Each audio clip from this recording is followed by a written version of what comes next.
창세기 42장을 오늘 보겠습니다. 창세기 42장은 안에 살필 것이 참 많습니다. 근데 제목을 보면요, 우리 가진 성경 제목 잘 붙여놨어요. 요셉의 형들이 애굽으로 가다. 참 이 일이 있기까지 우리 그동안에 하나님께서 어떻게 역사하셨는가 하는 것을 살폈죠. 그렇죠? 근데 그때 요셉을 비롯한 주변에 있는 모든 사람들, 요셉에게 뭐 호의적이든 아주 악의적이든 상관없이 그 모든 일들을 하나님은 섭리하셔서 마침내 애굽의 총리로 요셉을 세우시고, 자, 요셉이 총리 100번 하면 뭐합니까? 자기 고향하고 아무 상관없으면 소용없지요. 근데 오게 하도록 하기 위해서 가나안 땅에 있는 그 야곱의 그 자식들, 그 아브라함의 후손들을 애굽시키기 위해서 하나님은 요셉을 애굽의 총리 대신 되게 했죠. 요셉이 출세하기 위해서 한 거 아닙니다. 우리 알아야 됩니다. 어쩌면 요셉처럼 해갖고 우리도 우리 자식들이 출세할고, 이런 마음으로 이 성경을 보면 성경을 완전히 수박 끄달기식으로 보는 거죠. 그게 아니고 하나님의 이 큰 섭리 안에서 모든 것이 움직여진다 하는 겁니다. 오늘도 우리는 요셉을 비롯한 많은 사람들을 볼 겁니다. 그런데 우리가 명심해야 될 것은 요셉처럼 하나님 앞에 서야 합니다. 나머지 사람들은요, 바로가 돼도 상관없어, 소용없어요. 이 땅에서 아무리 그냥 최고의 삶을 산다 해도 하나님 뜻을 모르면 엉뚱한 소리를 합니다. 오늘 우리 그거 한번 보도록 하십시다. 42장 1절 보십시다. 그때에, 자, 바로가 꾼 꿈을 요셉이 그대로 해석을 했죠. 7년 말도 못할 대풍년. 그러나 그 다음에 이어질 7년은 앞에 7년의 풍년을 꿈도 꾸지 못할 정도의 아주 혹독한 흉년이 되어질 것입니다. 그냥 그것만 얘기한 거 아니죠. 어떻게 이걸 대비해야 됩니다 하는 것까지 어제 우리 다 봤습니다. 41장에서 이렇게 해가지고 준비해야 됩니다 하는 것까지 다 했어요. 그러니까 꿈을 해석하는 것만 해도 놀랄 일인데 대책까지 다 가지고 있으니까 이것은 바로가 요셉을 총리로 삼지 않으면 안 될 정도로 쫙 이렇게 만드신 하나님의 섭리죠. 자, 그리고 또 하나, 42장 들어가기 전에 41장 57절이 또 매우 중요합니다. 애굽 땅에만 7년 대풍년, 그 다음에 7년 대흉년이 있는 게 아닙니다. 전 세계적으로 대흉년이 미래 닥친 겁니다. 57절 맨 끝에 보십시오. 기근이 온 세상에 심함이었다 이랬어요. 뭐 좀 견딜 만하다 이게 아니라는 거죠. 완전히 다 굶어 죽게 생겼다. 애굽 땅만 그럴 것 같으면 야곱이 있는 가나안 땅에서 여기 곡식 사러 오겠습니까? 저기도 먹을 거 있는데. 이런 모든 것들이 전부 하나님의 기가 막힌 섭리하심 때문이다. 하나님의 섭리에는 우리는 할 말이 없어요. 그래서 제발 하나님 말씀에 터달지 말라는 거죠. 만약에 이때 이렇게 기도하는 사람이 있다 합시다. 주야, 지금 흉년이 굉장히 심한데 이거 흉년을 물러가게 해주시옵소서. 그 기도할 수 있죠. 근데 그게 하나님 뜻입니까? 아닙니다. 그래서 우리가 기도하는 것도, 우리는 주로 기도를 어떻게 하는가 하면 지금 현재 내한테 어떤 영향을 미치는가 그걸 놓고 기도를 하거든. 그렇게도 할 수 있죠. 근데 그게 하나님 뜻이 아니면 그 기도는 아무 소용이 없어요. 지금 이 7년 대흉년은 하나님의 목적이 있어서 하시는 하나님의 섭리거든요. 이거를 대놓고 이래 먹고 살 게 없어가 되겠습니까? 흉년을 빨리 거두어 주시옵소서 이래 기도하면 그거 되겠습니까? 그거 아니죠. 아마 야곱은 고향에서 그렇게 기도했을 겁니다. 하나님을 아는 분이고 하나님을 섬기기 때문에 왜 이렇게 흉년이 심합니까? 좀 먹고 살도록 좀 이렇게 좀 내가 사는 이 땅만큼은 좀 잘 되게 해주세요. 그렇게 기도 안 했겠습니까? 근데 그 기도가 들어질까요? 안 들어지죠. 이유는 요래돼야 되거든요. 요셉의 형들이 애굽에 와가지고 요셉 앞에 와서 딱 엎드려 절하는 어릴 때 요셉에게 꿈을 꾸게 하셨던 그 일이 우선 이루어지도록 하는 거죠. 자, 조금 더 봅시다. 42장 1절. 야곱이 애굽에 곡식이 있음을 봤어요. 들었어요. 이런 거 보면 참 놀라워요. 왜냐하면 야곱이 할아버지잖아요. 굉장히 나이 많거든요. 근데 그 아들들도 말 안 하는 것을 야곱이 먼저 말해요. 야, 애굽에 곡식이 있단다. 그러니까 노인이긴 하지만 아주 정보통이에요. 그 옛날 그죠? 한가닥 했잖아요. 야곱이 한 시대를 풍미했던 그 실력이 아직 있는 거예요. 아마 뭐 친한 사람이라든지 누구를 통해서든지 들었을 거 아니에요. 야, 우리는 지금 이래 먹고 살기 힘든데 애굽에는 곡식이 있단다. 빨리 가서 사와. 이래 된 거죠. 아버지가 이래 안 하면 형들이 가겠어요? 안 갑니다. 이런 거 하나하나가 전부 놀라울 따름이죠. 2절 보십시오. 아예 딱 저 애굽에 곡식이 있다니 빨리 가서 사온나. 그렇지 않으면 우리가 죽을 거다. 야곱도 그냥 너무 괴로워요, 지금. 3절. 요셉의 형 10사람이 갑니다. 하나 빠졌죠? 누가 빠졌습니까? 둘이 빠졌죠. 요셉 빠졌고 베냐민이 빠졌습니다. 요셉은 지금 애굽에 총리가 돼가 있으니까 당연히 없고 막내의 베냐민이 빠졌어요. 이유인즉슨 4절입니다. 야곱이 요셉의 아우 베냐민은 함께 보내지 않았습니다. 왜? 곡식이 보냈다가 또 지 형처럼 요셉처럼 일을 당해가 죽을까 싶어하고 싸고 도는 거예요. 이거 분명히 합시다. 우리가 싸고 돈다고 해서 우리가 싸고 도는 그 대상이 안전한 게 아닙니다. 근데 우리는 자꾸 그렇게 생각합니다. 요거는 내가 책임진다. 책임지기는 뭘 책임져? 자기 자신도 책임 못 지면서. 그래서 우리 자녀들을 위해서 기도해야 될 이유가 거기 있습니다. 우리 아는 걱정하지 마십시오. 내가 딱 지키고만 내 걔한테만 내 전 재산 물리줄 끼고. 참 어리석은 생각입니다. 지금 야곱은 그렇게 생각해요. 베냐민 요거는 내가 막 어떤 일이 있어도 내가 꼭 품에 안고 내가 아무 일 없도록 할 기다. 죽은 저거 형 생각하면 내가 가슴이 터진다. 안 그랬겠어요? 근데 그 생각 하나하나가 전부 틀린 생각이죠. 그런데 야곱은 모릅니다. 하나님의 사람이라도. 그래서 우리는 하나님 앞에 절대 겸손해야 됩니다. 조금 어찌 하나 하는 거 가지고 그러면 안 됩니다. 자, 드디어 6절입니다. 때에 요셉이 총리로서 이렇게 곡식을 파는데 요셉의 형들이 등장을 했어요.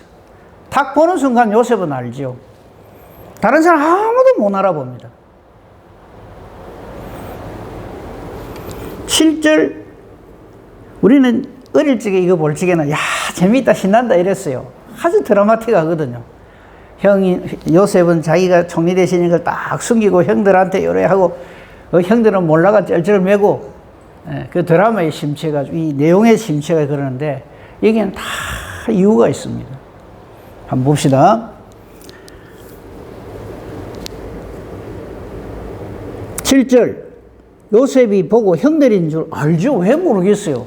10명이 쫙 와가 있는데 뭐 나중에 우리 자기 집에 초대해가지고 형들 나이 순서대로 쫙 앉히는 내용도 나오잖아 가지고 그 정도로 다 알고 있는데 딱 왔습니다. 근데 요셉은 이때 일부러 모르는 채 하면서, 근데 이게 일부러가 하나님 뜻이죠. 엄한 소리로. 지금까지 곡식 사는 사람들한테 뭐 이래 간섭했겠어요. 그냥 잘하고 있는 거 쓱 시찰하고 갔겠죠. 근데 이번에는 갑자기 10명을 딱 집어가지고 저들 입장에서는 아주 엄청난 그 결론을 내리죠. 우선 너희가 어디서 왔냐? 곡물을 사려고 가나안에서 왔습니다. 맞죠? 그런데 갑자기 요셉이 엉뚱한 것을 생각합니다. 그 이유가 9절입니다. 옛날에 꾼 꿈을 생각하고, 그죠? 옛날에 요셉이 볕단 꿈, 하늘의 해, 달, 별 꿈, 그거 딱 생각해서 이때 요셉이 어쨌겠어요? 할렐루야죠. 바로 이걸 하나님께서는 내 어린 시절에 이렇게 내게 보여주셨고 이것이 마침내 이렇게 진행이 되는구나. 깨달아 하는 거죠. 그죠? 근데 요셉은 아주 지혜롭게 이렇게 얘기합니다. 너희는 정탐꾼들이다. 이 나라의 틈을 엿보러 왔다. 왜 이럴까요? 우선 요셉은 딱 보니까 10명이거든요. 원래 12형제인데 자기는 여기 있고. 그럼 몇 명이 와야 돼요? 11명이 와야 되잖아요. 근데 한 명이 없단 말이죠. 그럼 이거 알아보려면 어째야 됩니까? 다 깔고리를 만들어야죠. 그 깔고리가 바로 야 너는 정탐꾼이야 이겁니다. 그렇게 함으로써 추궁을 함으로써 형들의 입을 통해서 그동안에 있었던 근황을 요셉이 17에 팔려가가지고 총리가 된 게 30입니다. 근데 총리가 되고 나서 적어도 7년 이상 지났어요. 왜? 7년 동안 풍년이었거든요. 그때는 곡식사러 올 일이 없죠. 흉년이 시작되고 당장 오지는 않았을 거예요. 한 1, 2년 있다가 왔을 수도 있고, 그죠? 그러니까 이때 요셉의 나이가 거의 40이 다 됐을 때란 말이에요. 그럼 요셉이 형들을 봤을 적에 다 알아보지만 아버지의 근황도 궁금하고 동생도 궁금하고 자기 그 친동생 베냐민도 궁금하고 그래서 지금 이렇게 하는 거예요. 정탐이다. 이 땅을 엿보려고 왔다. 그러니까 혼비백산하죠, 형들이. 다른 사람도 알고 이거 애굽의 총리 대신이 자기들을 스파이라고 하니까 얼마나 화들짝 놀래갖고 막 입에서 말이 막 나옵니다. 아닙니다. 우리는 곡물 사러 왔습니다. 그러면서 제일 듣고 싶은 말을 형들 입에서 막 술술 나옵니다. 그게 11절입니다. 우리는 다 한 사람의 아들입니다. 확실합니다. 정탐꾼 아닙니다. 그러니까 좀 더 알아보기 위해서 어찌해야 됩니까? 아이, 거짓말하지 마! 이래야 될 거 아닙니까?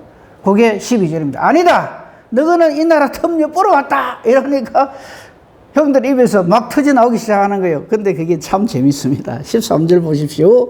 그들이 이르되, 우리는 12형제인데, 이제 얼마나 궁금하겠어요? 가나안 땅 한 사람의 아들들입니다. 말 안 해도 이미 요셉은 다 알고 있어요. 그러면서 만약에 그 다음 말에서 전부 정보가 다 나오죠. 막내 아들은 오늘 아버지와 함께 있고, 여기서, 아버지 아직 살아 계시는구나. 그 다음에, 막내이도 잘 있구나. 그죠? 그거 싹 알 수가 있는 거예요. 이런 면에서 요셉이 참 지혜롭죠. 하나님 주신 지혜겠지만요. 그리고는 진짜 재밌는 이야기가 거기 나옵니다. 막내 아들은 오늘 아버지와 함께 있고, 12알이다 했으니까, 그거 뭐, 너 11명 뿌이고 할 거 아닙니까? 그러니까 또 하나는 없어졌나이다. 이랍니다. 왜 없어졌어요? 저가 팔아먹었잖아요. 그죠? 그러니까 요셉이 딱 볼 적에는, 거짓말은 안 하는구나. 옛날 형들하고 다르죠. 옛날 형들은 틈만 나면 속였습니다. 자기들의 유익을 위해서는 아버지도 속인 자들입니다. 근데 이번엔 정확하게 말하는데 지금 하나는 없어진 그 아들은 지금 저 앞에 딱 총리로 있는데 이 사람들은 꿈에도 생각 못하죠. 우리 하나님 하시는 일이 이렇습니다. 그렇기 때문에 제발 내 생각을 가지고 이럴 것이다 저럴 것이다 해가 미리 막 해가지고 막 그걸 어쩌겠는지 이루어 보려고 그런 어리석음이 우리에게 있어서는 안 됩니다. 자, 그 다음 갈수록 더 흥미진진합니다. 그러니까 이거 진실을 말했잖아요. 형들 입장에서 진실을 말했잖아요. 근데 하나 딱 속인 거 있죠. 하나는 없어졌나이다 이거. 하나는 우리가 팔아먹었나이다. 이 말은 차마 못하잖아요. 어쨌든 이렇게 얘기했어요. 그러니까 요셉이 한술 더 뜹니다. 그게 바로 너희가 정탐꾼이라고 내가 딱 말하는 그 이유다. 너희는 정탐꾼들이라 한 말이 바로 이것 때문에 그렇다. 너가 이거 증명해라. 너희의 신실함을 증명해라. 내가 바로의 이름을 걸고 맹세한다. 막내 아우 있다 그랬지. 이거 데리고 와. 그러면 너희가 정탐인가 아닌가 확실하게 안다. 이러니까 자기들은 상상도 못한 거예요. 막내 아들은 집에 아버지하고 있습니다. 이럴 적에 어느 누가 그래 그러고 막 팔고 말 낀데 너희들은 말이 진짜가 아닌가 내가 확인해 봐야 되겠어. 막내 아들 있다 했지. 데리고 와. 이래 된 겁니다. 그러니까 하나님의 섭리대로 짝짝짝짝 쪼아붙이는 거죠.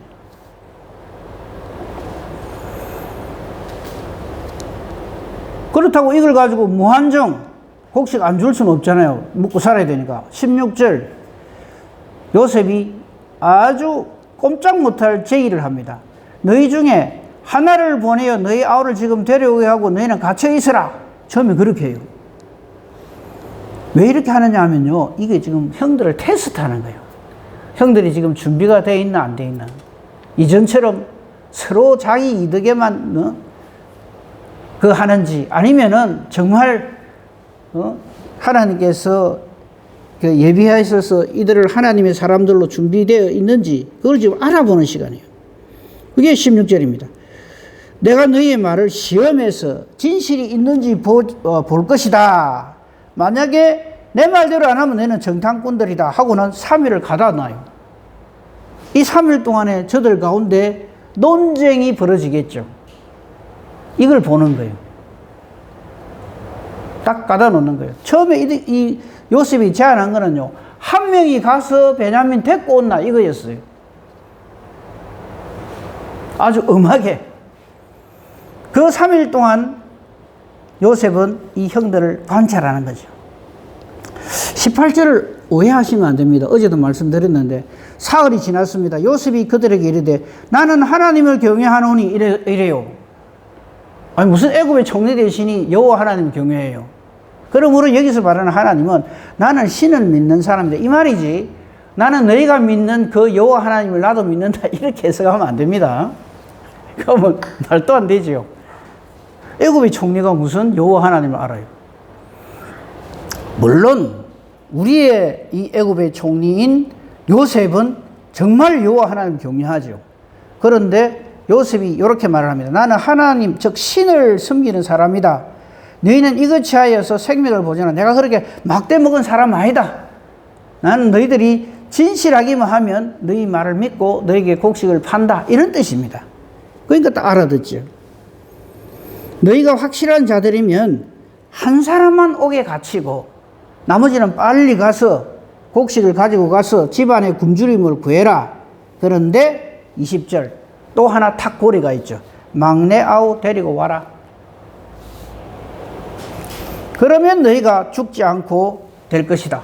이 제의를 어떻게 거절을 하겠어요. 그런데 재밌는 것은 24절, 21절, 22절 이 형들의 대화입니다. 이때요, 좀 우리 중에 르우벤 같은 사람은 좀 없으면 좋겠어요. 르우벤 하는 말은요, 구구절절이 다 맞는 말인 것처럼 들립니다. 그런데 사실은 하나님의 섭리의 그 흐름 속에서 보면 참 영양가 없는 말만 해요. 옛날에 르우벤이 그런 적이 있었죠. 요셉을 구덩이에 탁 던져놓고 죽일까 살릴까 이럴 적에 르우벤이 그 구덩이에 있는 요셉을 딱 이렇게 건져가지고 아버지한테 돌려보내야지 이렇게 생각했잖아요. 참 형으로서는 참 바람직한 생각이지만 하나님의 큰 섭리 가운데서는 그거 아무 영향가 없죠. 이번에도 또 그럽니다. 한번 봅시다. 21절을 한번 보십시오. 그들이 서로 말합니다. 우리가 아우 일로 말미암아 범죄하였도다. 이거요 완전히 달라진 겁니다. 이전 같으면 이런 말 안 해요. 10년도 훨씬 더 지난 일을 말하겠어요. 그런데 저들이 이런 말을 서로 하는 거예요. 우리가 아우의 일로 말미암아 범죄하였다. 이거 무슨 말이냐 하면 하나님을 인식한다 이 말입니다. 그가 우리에게 애걸 할 때에 그 마음의 괴로움을 보고도 듣지 아니하였으므로 이 괴로움이 우리에게 임하도다. 이제 우리가 그 책값을 받는구나. 하나님 우리를 벌 주신다 이런 뜻이죠. 그럴 때 르우벤이 하는 말 보십시오. 내가 그때 뭐라 하더나 죄 짓지 말라 안 하더냐. 그때 내 말 들었으면 될 건데 듣지 아니했기 때문에 그러므로 핏값을 이제 치르게 되었다 이랍니다. 그러면서 막 형들 사이에 이런 말을 오고 가는 것을 요셉이 딱 듣는 거죠. 요셉이 이들의 말을 다 알아들어요. 그런데 일부러 통역을 세웁니다. 통역을 세워서 이래 주고받고 일부러 다 이래 했기 때문에 설마 저들이 하는 말을 요셉이 즉 총리인 이 사람이 못 알아들을 거라고 생각하죠. 근데 요셉이 이 말을 듣고 마음에 어떻겠어요? 감정이 북받치죠. 근데 만약에 이때 요셉이 하나님에 의해서 움직여지는 사람 아니면 이때 펑펑 울면서 형님 냅니다 이랬을 거예요. 근데 안 그러죠. 왜? 아직 하나님의 때가 아니기 때문에. 우리가 주의 일을 할 때도 항상 하나님의 뜻대로 움직여야지 하나님 뜻보다 앞서가면 안 됩니다. 요셉은 그 정을 억제하지 못하고 안으로 들어갑니다. 24절 그들을 떠나가서 울고 다시 돌아와서 이렇게 다시 말을 합니다. 그 중에 딱 하나 시몬을 딱 끌어내요. 제 생각에는 이 시몬이 요셉 보기에 제일 좀 이렇게 와일드하고 좀 그랬던 형으로서 기억하나 봐요. 왜냐하니까 전에 그 디나 사건 있을 적에도 딱 그 르우벤 다음에 형이 시몬이잖아요. 그 둘째 형으로서 모든 일을 아주 그냥 주도적으로 계획을 해가지고 세겜족 사람들 다 죽이고 이런 일을 했거든요. 그러니까 제일 팔팔하고 제일 성격이 좀 그렇고 한 그런 사람이지 않을까 생각을 합니다. 그러니까 요셉이 딱 시몬을 지명해가지고 시몬을 끌어내어서 그 다음 말도 중요합니다. 그들의 눈앞에서 결박하고, 이걸 딱 보여줘야 되는 거예요. 아이고, 그래요. 제 고향 가가지고 아버지한테, 아이고, 시몬을 갖다가 막 그 사람들이 꽝꽝 묶어갖고 막 감옥에 쳐넣었습니다. 빨리 가서 데리고 와야 됩니다. 그럴 거 아닙니까? 이게 시각효과죠, 이게. 그리고는 25절, 명하여서 곡물을 가득 채우게 한 다음에 아무도 모르게, 그 사람들 모르게 그 곡물사에다가 저들이 가지고 온 돈을 다시 집어넣죠. 도로 넣게 하고는 또, 이건 참 배려예요. 이 눈치를 챘어야 되는데, 요셉의 형들이. 절대 눈치 못 채죠. 길 양식을 그들에게 따로 줍니다. 보통 곡식 딱 팔고 나면 끝인데, 곡식은 그대로 주고, 왜 길 양식 주는지 압니까? 가다가 자루 열고, 저것도 밥 해먹고 가는 길이 좀 머니까 그래야 될 거 아닙니까? 그럼 뭐지 될까요? 돈이 있네. 그러면 어쩌겠어요? 가다가 도로 돌아오죠. 왜? 다음에 또 곡식 사러 올 때 혼이 날 것 같으니까. 그러니까 그건 못하도록 집에 갈 때까지 자루 못 열어보도록 길 양식을 따로 주는 거예요. 참 요셉이 지혜롭죠. 우리가 이 하나님이 주시는 이 지혜로 하나님의 섭리대로 주의 일을 감당해야 됩니다. 안 그러면 하나님의 일을 사람의 형식으로, 사람의 어떤 능력으로, 사람의 방법으로 하면은 다 깨집니다. 이 하나하나 보면 참 기가 막히거든요. 돌아온 형들이 야곱에게 가서 무슨 할 말이 있겠습니까? 그죠? 자, 돌아가는 길에, 돈 있는 거는 봤어요. 그렇지만 어쩌겠습니까? 여기까지 왔는데. 옛날 같으면 이 돈을 보고 어쩌겠어요? 와, 형제다. 야, 이 바보들이 우리 돈 안 받았네. 이랬을 겁니다. 그렇죠? 근데 다음에 이거 도로 가져오는 거, 다음에 보면 알겠습니다만, 그렇게 하죠. 그러니까 완전히 옛날에 형들의 모습하고 다릅니다. 돌아왔습니다. 29절에 아버지한테 당한 일을 자세하게 말을 하면서 제일 중요한 건 뭡니까? 베냐민 데려가야 되거든요. 아버지가 허락하겠어요? 택도 없죠. 35절 각기 자루를 섞어 보니까 각 사람의 돈 뭉치가 그대로 있다 이거죠. 또 하나 봅시다. 28절 한 사람의 자루에서만 돈이 처음에 발견되고 27절에 한 사람이 또 나귀에게 먹이 주려고 보니까 자루를 풀어보니까 그게 돈이 있었거든요. 28절 형들에게 야 이거 내 안에 내 자루 안에 돈이 그대로 있다. 이거 어찌 된 거지? 이럴 적에 이들이 하는 반응을 보십시오. 이전 같으면 횡재다 했을 건데 이에 그들이 혼이 나서 떨며 서로 돌아보며 말을 합니다. 그 다음에 하는 말 보세요. 하나님이 어찌하여 이런 일을 우리에게 행하셨는고. 이거 완전히 달라진 거죠. 전에는 하나님 꺼내지도 않았어요. 근데 이제는 하나님께서 이 가나안 땅에 있는 형들도 하나하나 연단해 가고 계신다는 증거가 되는 거죠. 범사에 하나님의 이름으로 모든 것을 보기 시작한다는 거죠. 아무튼 돌아왔습니다. 자세하게 그 일을 말을 하니까 야곱은 어떻게 하겠어요? 36절 보십시오.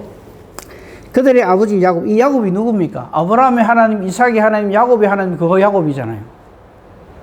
근데 하나님과의 이 요셉과 같은 그런 교통이 없으면 이런 소리 합니다. 한번 보세요. 야곱이 뭐라 합니까? 너희가 나에게 내 자식들을 잃게 한다. 전에 요셉도 없어지게 하더만은 이번에는 시몬이고 그 다음에는 또 베냐민까지도 데려가려 하느냐 하면서 그냥 난리가 난 거죠. 아버지 입장에서 당연하죠. 너희가 다 이것은 다 나를 해롭게 한다. 비명을 지릅니다. 아버지가.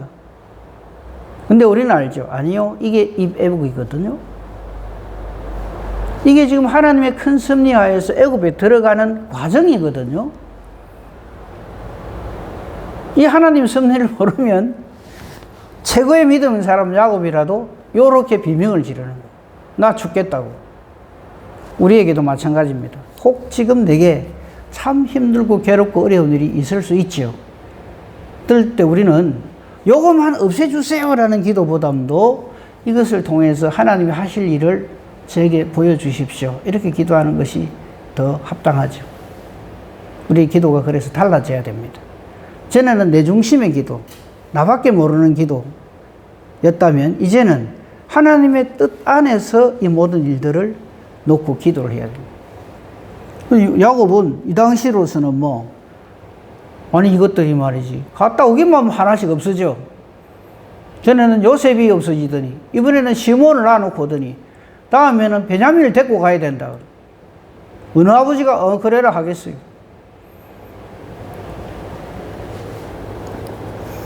이때 르우벤이 또 등장합니다. 르우벤이 하는 말 보면 참 그럴듯해요. 그런데 하나도 영양가가 없습니다. 뭐라고 하는가 한번 봅시다. 르우벤이 아버지한테 이런 말을 합니다. 내가 책임지고 베냐민을 아버지께로 데려오겠습니다. 만약에 못 거라면은 내 두 아들을 죽이소서. 아주 대단한 결단처럼 보이죠. 근데 이거는 일을 해결하는 데 있어서 아무 영양가가 없습니다. 르우벤 두 아들이 대신하고 이런 거 아니잖아요. 하나님 뜻을 모르면 우리는 이런 뭐라고 표현할까요? 좀 이렇게 믿음이 아닌 어떤 사람의 객기 이런 걸 자꾸 드러내려고 그래요. 내가 이래 하면 된다고 이런 식으로.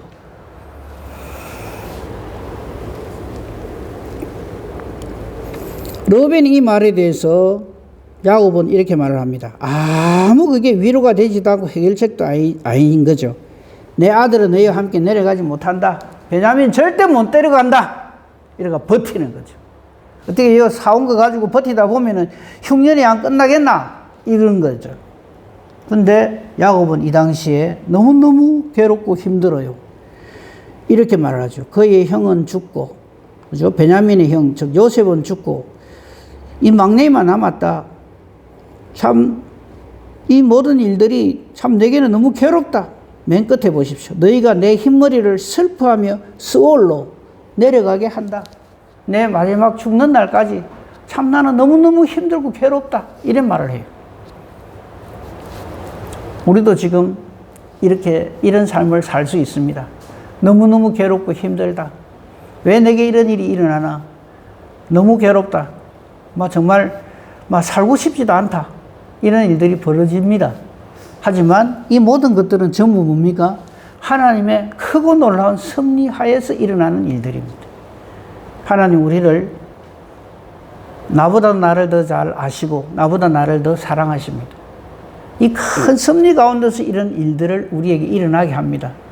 이 모든 일들을 통해서 우리는 더욱 하나님을 더 가까이, 더 하나님의 뜻대로 사는 사람으로 변화되어야 합니다. 그럴 때 하나님은 우리에게 상상도 못할 놀라운 은혜와 복으로 하나님께서는 갚아주십니다. 지금 야곱은 죽을 맛이죠. 어쩌다가 내 말년에 말이지 아들이 하나하나 내 앞에 사라지고 너무너무 괴로워. 그의 말 그대로 내 이 흰머리를 슬퍼하면서 이 서울이 뭐냐면 지옥을 말합니다. 지옥 같은 삶을 살게 하나 내 마지막 노년이 와 이랬나 이겁니다. 근데 나중에 이게 어찌 됩니까? 최고의 기쁨으로 완전 변화되죠. 그게 천국입니다. 우리의 삶이 그렇게 돼야 됩니다. 이 확실한 소망을 가지고 오늘도 우리는 그러니까 오늘 나온 많은 등장인물이 있지만 그 중에 가장 우리가 닮아야 될 사람은 요셉입니다. 요셉은 이 모든 하나님의 뜻을 알고 하나님께 쓰임받고 있죠. 우리 오늘도 이 하나님 뜻을 깨달아 알고 하나님 뜻대로 쓰임받아 하나님께 영광 돌리는 저와 여러분이기를 우리 주님의 이름으로 축복하며 축원합니다. 아멘. 감사합니다, 하나님. 우리는 하나님의 뜻을 깨달아 알지 못할 때는 야곱의 비명을 지를 수밖에 없습니다. 왜 내게 이런 일이 생기나? 난 너무 괴롭고 힘들다. 이래 살아가 뭐 하겠나? 하는 생각이 들 정도로 너무나 힘들고 괴로울 뿐입니다. 그러나 우리를 향하신 하나님의 뜻을 알고 하나님의 우리를 사랑하심이 어떠한지를 안다면 우리는 이 모든 것을 넉넉히 이겨낼 수 있습니다. 주여 우리에게 이 믿음을 주시옵소서. 오늘도 우리가 이 우리의 모든 처한 형편 환경 속에서 하나님 앞에 기도할 수밖에 없습니다. 우리의 기도가 그러므로 하나님의 뜻을 찾고 하나님 뜻대로 순종하고자 하는 우리의 기도가 되게 해 주시옵소서. 기도하는 것이 하나님의 뜻과 같기에 하나님께 그렇게 기도하고 하나님이 우리의 기도에 기뻐 응답해 주시는 능력 있는 기도, 의인의 강구가 되게 하옵소서. 범사대소사 오직 주님께 부탁합니다. 감사하오며 우리 주 예수 그리스도 이름으로 기도합니다. 아멘. 하늘에 계신